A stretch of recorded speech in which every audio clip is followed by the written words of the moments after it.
திண்டுக்கல் மாவட்டம் கொடைக்கானலில் தனியார் நிலத்தில் மின்வேலி அமைத்து வனவிலங்குகளை வேட்டையாடி வந்த கும்பல் சிக்கி இருக்கிறது. கும்பல் சிக்கியது எப்படி?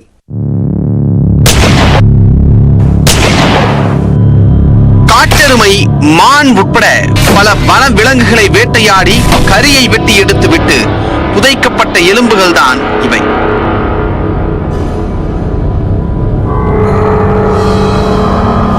திண்டுக்கல் மாவட்டம் கொடைக்கானலை அடுத்த செம்பிரான்குளம் கிராமத்தில் ஒரு தனியார் தோட்டம் உள்ளது. இந்த தோட்டத்தில் வனவிலங்குகள் வேட்டையாடப்படுவதாக திண்டுக்கல் வன பாதுகாப்பு படையினருக்கு தகவல் கிடைத்துள்ளது. அதைத் தொடர்ந்து பெரும்பள்ளம் வனசரக தலைமையில் சிறப்பு குழு அமைக்கப்பட்டு தனியார் தோட்டத்தில் தீவிர சோதனை நடத்தப்பட்டது. சோதனையில் காட்டெருமைகள், கடமான்கள், காட்டுப்பன்றி, முள்ளம்பன்றி உள்ளிட்ட வனவிலங்குகளின் எலும்புக்கூடுகள் புதைக்கப்பட்டிருப்பதை வனத்துறையினர் கண்டுபிடித்தனர். வனவிலங்குகளின் எலும்புக்கூடுகள் தோண்டி எடுக்கப்பட்டு பரிசோதனைக்கு அனுப்பப்பட்டன. தனியார் தோட்டத்தில் மின்வேலி அமைத்து திருட்டுத்தனமாக மின்கம்பத்தில் இருந்து மின்சாரம் எடுக்கப்பட்டு வேலியில் பொருத்தி உள்ளனர்.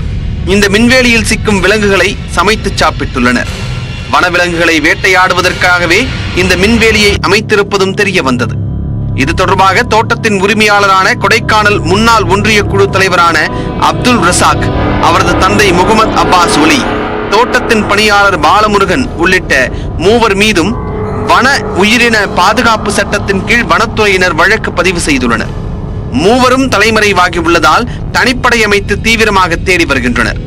இது போன்ற செயல்களில் வேறு யாரேனும் ஈடுபட்டுள்ளார்களா என்ற கோணத்தில் வனத்துறையினர் இந்த பகுதியில் உள்ள தோட்டங்களில் ஆய்வு செய்கின்றனர். செம்பிரான் குளத்தில் வனவிலங்குகளின் எலும்புக்கூடுகள் மீட்கப்பட்டது இப்பகுதி மக்களிடையே பெரும் அதிர்ச்சியை ஏற்படுத்தி உள்ளது. மேலும் கொடைக்கானலை அடுத்த வடகரைப்பாறை வனப்பகுதியில் சந்தன மரம் வெட்டிய 2 பெண்கள் உட்பட 3 பேர் வனத்துறையினரால் கைது செய்யப்பட்டுள்ளனர். திண்டுக்கல் மாவட்டம் கொடைக்கானல் மச்சூரில் வடகரைப்பாறை பழங்குடி கிராமம் உள்ளது. வனத்துறையினர் வழக்கம் போல் ரோந்து பணிக்கு சென்றபோது வனப்பகுதிக்குள் மரம் வெட்டும் சத்தம் கேட்டுள்ளது.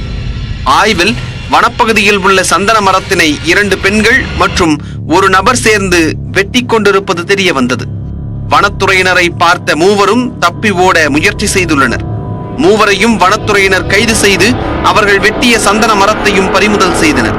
கைதான 3 பேரும் தேவதானப்பட்டியை சேர்ந்தவர்கள் என்பது தெரிய வந்துள்ளது.